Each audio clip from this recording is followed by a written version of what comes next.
પૈસા વાળું થવું છે. મારી પાસે પણ એ જ 24 કલાક છે અને મારાથી વધારે જે રૂપિયા કમાય છે એમની પાસે પણ એ જ 24 કલાક છે. આજે જે દિવસ ઉગેલો છે ને એ મારા માટે પણ નવો છે અને જે વ્યક્તિ મારાથી વધારે રૂપિયા કમાય છે એમના માટે પણ નવો છે. તો એ લોકો કેમ વધારે રૂપિયા કમાય છે અને એ બધું છોડો ને મારે વધારે રૂપિયા કમાવા હોય તો મારે શું કરવું જોઈએ? સાલી આ પૈસાની રમત બધા રમે છે પણ આ રમતની અંદર મોસ્ટલી લોકો હારે છે અને જે જીતનાર લોકો છે એ લોકો આ હારનાર લોકો ઉપર રાજ કરે છે. આ છેલ્લું સ્ટેટમેન્ટ મારું સાચું છે કે નહીં આઈ ડોન્ટ નો, પણ મહત્વનું એ છે કે આ પૈસાની રમત મને કોણ શીખવાડશે? લેડીઝ એન્ડ જેન્ટલમેન, તમારા બધાનું સ્વાગત છે અમારી નવી સિરીઝની અંદર પૈસાની રમત એટલે કે ધ મની ગેમ. આ મની ગેમની અંદર હું આ છું અને મારે આ બનવું જોઈએ. આ બંને વચ્ચેનો બ્રિજ એ ક્લિયર થશે તમારા માટે થઈને. હું છું CS Sarthak Purohit. Welcome to conclusion matters Gujarati. ચાલો તમારા બધાનો સમય વેસ્ટ કર્યા વગર ચાલુ કરીએ પૈસાની રમત.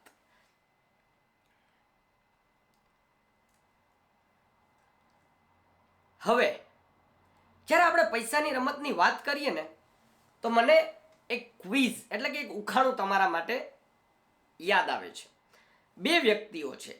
એક વ્યક્તિ છે સેલેરીવાળો વ્યક્તિ, એ રોજની 10 કલાક કામ કરે છે, અઠવાડિયાના 6 દિવસ કામ કરે છે અને એને 200 રૂપિયા પર કલાક મળે છે, યાદ રાખજો. અને બીજો છે યુટ્યુબર, એ રોજની 2 કલાક કામ કરે છે અને અઠવાડિયાનો એક વિડીયો અપલોડ કરે છે અને એને માત્ર બે રૂપિયા પર વ્યૂ મળે છે.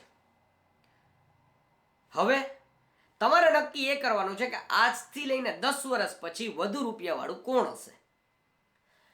આનો જવાબ તમને છેલ્લે મળશે.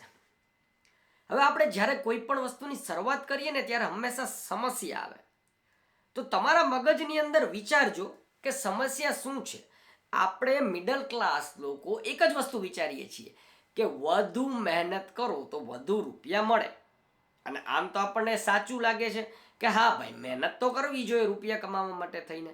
પણ જો આ વસ્તુ સાચી હોય તો મજૂર અથવા તો દૂધ દેવાવાળા અથવા તો છાપું વેચવાવાળા કે જે લોકો ફિટ હોય છે બોડીથી, જે લોકો આખો દિવસ તનતોડ મહેનત કરે છે, એ લોકો ન કરોડપતિ હોવા જોઈએ.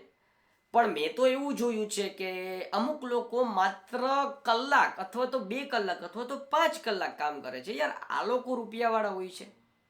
તો મેં જે તમને કીધું ને કે હું આ છું અને મારે આ બનવું જોઈએ, આ બે પર્સનાલિટીમાંથી હવે હું તમને કહીશ.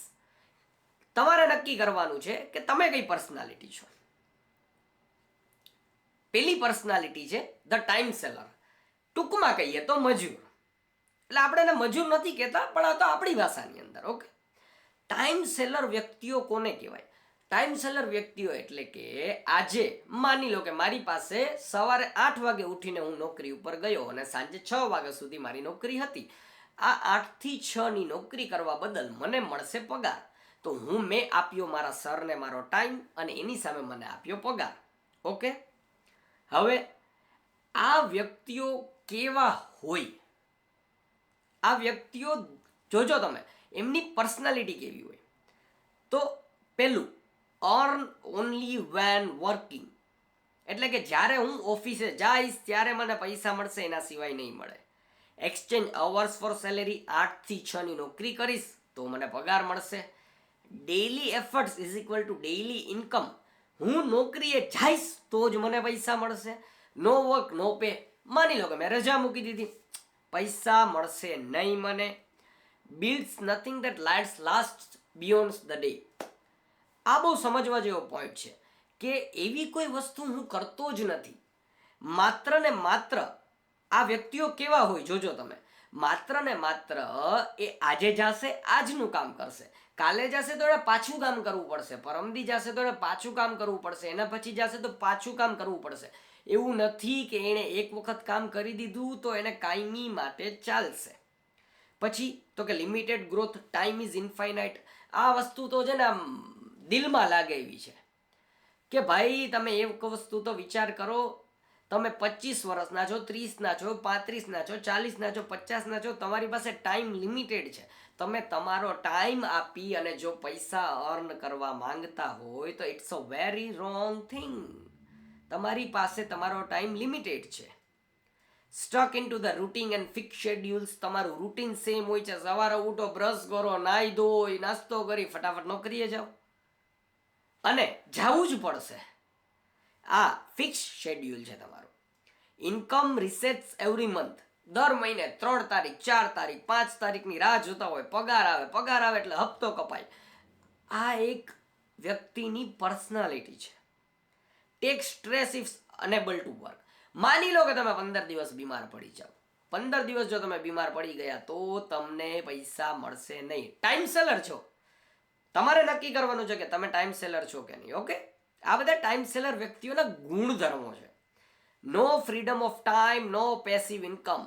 કોઈ બીજી જગ્યાએથી એમની આવક આવતી હોતી નથી અને ફ્રીડમ એને સમયની પણ હોતી નથી. એ ધારે ત્યારે કાંઈ પણ વસ્તુ કરી શકતા નથી, એમણે એક શેડ્યુલથી જવું પડે છે. અને એક્ઝામ્પલ તરીકે office worker, teacher, driver, nurse, customer support and construction workers. Okay, very good. હું આ છું, પણ મારે શું બનવું જોઈએ? શાંતિથી બેસીને વિચારજો. તમારી પાસે આડાવડા કન્ટેન્ટ કન્ઝ્યુમ કરવાનો સમય હશે, શાંતિથી બેસીને વિચારજો કે મારે આ બનવું જોઈએ. અને જો તમે આ હોય તો વેલ ડન, તમારા માટે ખૂબ ખૂબ અભિનંદન તમને. હવે વેલ્યુ ક્રિએટર કેને કહેવાય? તો કે ભાઈ પોતે સમય આપી અને સામે પૈસા નથી કમાતો, પણ એવો કંઈક પ્રોડક્ટ, એવી કંઈક સર્વિસ અથવા તો એવી કોઈક સિસ્ટમ બનાવે છે જે કન્ટિન્યુ ટુ અર્ન મની.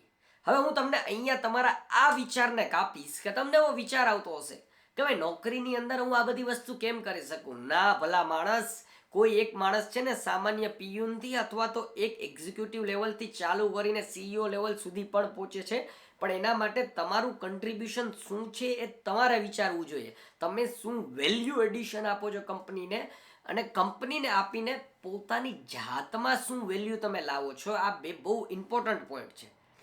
હવે આવા વ્યક્તિઓ કેવા હોય? તો કે પહેલી વસ્તુ, create once on many times. હું આ વિડીયો અપલોડ કરીશ, જ્યાં સુધી આ વિડીયો યુટ્યુબ ઉપર રહેશે ત્યાં સુધી મને આવક આવશે. Income is not equal to our work. આ વિડીયો 15-20 મિનિટનો થશે. 15-20 મિનિટના વિડીયો પછી મારે દર વખતે 15-20 મિનિટ આ વિડીયો નહીં સમજાવવો પડે, છતાં પૈસા આવશે. બિલ્ડ્સ પ્રોડક્ટ, કન્ટેન્ટ અને સિસ્ટમ્સ. વિચાર તો કરો, તમે લોકો વોટ્સઅપ યુઝ કરો છો કે નહીં? એક જ વખત સોફ્ટવેર બનાવેલું છે, એની ઉપર અપડેટ કર્યા કરે છે. તમે બધા વોટ્સઅપ યુઝ કરો છો, તમે બધા ઇન્સ્ટાગ્રામ યુઝ કરો છો, તમે બધા ફેસબુક યુઝ કરો છો. આ બધા લોકો રૂપિયાવાળા કઈ રીતે થાય છે? એક જ વખત પ્રોડક્ટ બનાવ્યું, એક જ વખત એમણે સોફ્ટવેર બનાવ્યું, એક જ વખત કન્ટેન્ટ બનાવ્યું, છતાં આ વસ્તુ ચાલતી રહેશે. Solving problem and adds value. ઘણા લોકો, જેમ કે કોઈ પણ લોકો કન્સલ્ટન્ટ, ફોર એક્ઝામ્પલ તરીકે સલમાન ખાનનો લોયર છે. સલમાન ખાનનો લોયર એમને સોલ્યુશન પ્રોવાઈડ કરે અને વેલ્યુ એડિશન આપે, જેથી કરીને એમની જેલની સજા 10 વર્ષ પાછળ જાય તો આ 10 વર્ષ સજા જો પાછળ ગઈ ને એને પૈસા મળશે. એ સોલ્યુશન આપે છે. પછી તો કે ભાઈ ડિજિટલ પ્લેટફોર્મ યુઝ કરે છે અથવા તો ઓટોમેશન ઓર ટુ સ્કેલ કરે છે. અને તમારે ડરવાની જરાય ઓલી નથી, તમારે ડરવાનું નથી. શાંતિથી બેસીને તમારે એ વિચાર કરવાનો છે કે હું શું કરી શકું છું એવી વસ્તુ. તમે એવું માનતા નહીં કે તમે નથી કરી શકતા. ક્યાંક ને ક્યાંક તો એવી વસ્તુ છે કે જે તમે કંપનીને, તમે કોઈ જગ્યાએ કામ કરતા હોય તો વેલ્યુ આપી શકો છો, અથવા તો તમે તમારી જાતની અંદર વેલ્યુ એડિશન કરી શકો છો, જેથી કરીને તમારી આવક ચાલુ રહે. પછી તો કે focus on the long term growth, not just daily play. એટલે કે ભાઈ રોજબરોજ નોકરીએ જવું અને એમાંથી પૈસા કમાવા, ખાલી એટલું જ ફોકસ નથી કરતા એ લોકો આ લોકો એવા હોય છે કે લોંગ ટર્મ માટે વિચાર કરે છે કે આજે હું 1 વર્ષ મહેનત કરીશ અને આનાથી મને 25 વર્ષ પૈસા આવશે તો હું આ કરીશ. પછી તો કે think like a owner not like a just worker લોકો કેવા હોય છે કે ભાઈ હું નોકરી કરીશ, હું શાંતિની જિંદગી જીવીશ. અને ઓનર લોકો કેવા હોય છે કે મારે રિયલી કન્ટ્રીબ્યુટ કરવું છે, વર્લ્ડની અંદર કન્ટ્રીબ્યુટ કરવું છે, મારે કસ્ટમરને કંઈક યુનિક વસ્તુઓ આપવી છે, તો તમારે તમારી થિંકિંગ બ્રોડ કરવી પડશે. પછી તો કે ભાઈ multiple effort with tools, teams and technologies. તમને શું લાગે છે મુકેશ અંબાણી અથવા તો ધીરુભાઈ અંબાણીને બધું આવડે છે? નથી આવડતું. પણ એ લોકો ટીમને સાથે લઈને ચાલે છે, તો એમને મેનેજમેન્ટ સ્કિલ ડેવલપ કરેલી છે, તો એની પણ એક અલગ આગવી કિંમત છે. ઇન્કમ, હવે આ બહુ સરસ છે. Income keeps flowing from the past work. એક વખત કામ કરો, પૈસા આવ્યા જ કરે. હવે એવું શું છે એ તો તમારે વિચારવાનું છે. મેં ઘણા એક્ઝામ્પલ આપી દીધા છે, જેમ કે યુટ્યુબર છે. આ મેં વિડીયોની તમને એક્ઝામ્પલ આપી જ દીધું. ઓથર્સ છે કે ભાઈ હેરી પોટર જેણે બુક લખી એની રોયલ્ટી હજી આવે છે. ઓનલાઈન કન્ટેન્ટ ક્રિએટર છે, અથવા તો કોર્સ છે, અથવા તો તમને કોઈ ટીચિંગ આવડે છે તો તમે ટીચિંગ કરો, એપ ડેવલપર, મ્યુઝિશિયન છે, રિયલ એસ્ટેટ ઇન્વેસ્ટર છે, ડિજિટલ આર્ટિસ્ટ છે, કન્સલ્ટન્ટ છે, પ્રોડક્ટ ક્રિએટર છે, ને અફિલિયેટ માર્કેટર. આ તો માત્ર નાનકડા એવા એક્ઝામ્પલ છે. તમારે વિચારવાનું છે કે તમે કઈ રીતે તમારી જાતમાં વેલ્યુ એડિશન કરી અને પૈસા અર્ન કરી શકો. અને જો તમને કોઈ પણ પ્રકારનો ડાઉટ હોય તો જરૂરથી તમે મારા સુધી પહોંચજો. અને આપણે ક્વિઝના આન્સરમાં આવી જઈએ કે જે એક વ્યક્તિ એ ડેઈલી કામ કરતો હતો, એ આખું ગણિત તમારી સાથે રાખી દીધું છે તમારી સામે. 10 વર્ષ પૂરા થતા 62 લાખ રૂપિયા ભેગા કરી શકશે.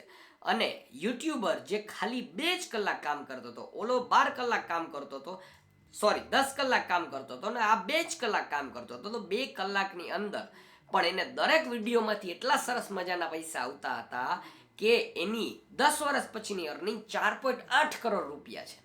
60 લાખની સામે 4.8 કરોડ. 10 કલાક કામ કરવાની સામે 2 કલાક કામ કરવાનું છે. સ્માર્ટ મની આને કહેવાય. આ છે સ્માર્ટ મની કન્સેપ્ટ. અને તમે જરા પણ ડીમોટિવેટ ન થતા એનું કારણ છે કે સ્વામી વિવેકાનંદે કહ્યું છે કે બ્રહ્માંડની તમામ શક્તિઓ પહેલાથી જ આપણી અંદર છે. આપણે છીએ જે આપણી આંખો ઉપર હાથ રાખી લઈએ છીએ, રડીએ છીએ કે કેટલો અંધકાર છે. તો જો તમારા મગજની અંદર નવો વિચાર જાગેલો હોય તો જરૂરથી અમારી ચેનલને સબસ્ક્રાઇબ કરો. અને નેક્સ્ટ આપણે એવું જોઈશું કે ખરેખર આપણે પૈસા બચાવવા જોઈએ કે પૈસા સ્પેન્ડ કરવા જોઈએ. આ છે આપણો નેક્સ્ટ એપિસોડ. જરૂરથી તમારા મગજની અંદર નવો વિચાર આવેલો છે. જો તમને આ વિડીયો ગમે તો જરૂરથી સબસ્ક્રાઇબ કરો, લાઈક કરો, અને તમારા ફોલોવર્સ અથવા તો તમારા ફેમિલી મેમ્બર્સને બતાવો. Thank you.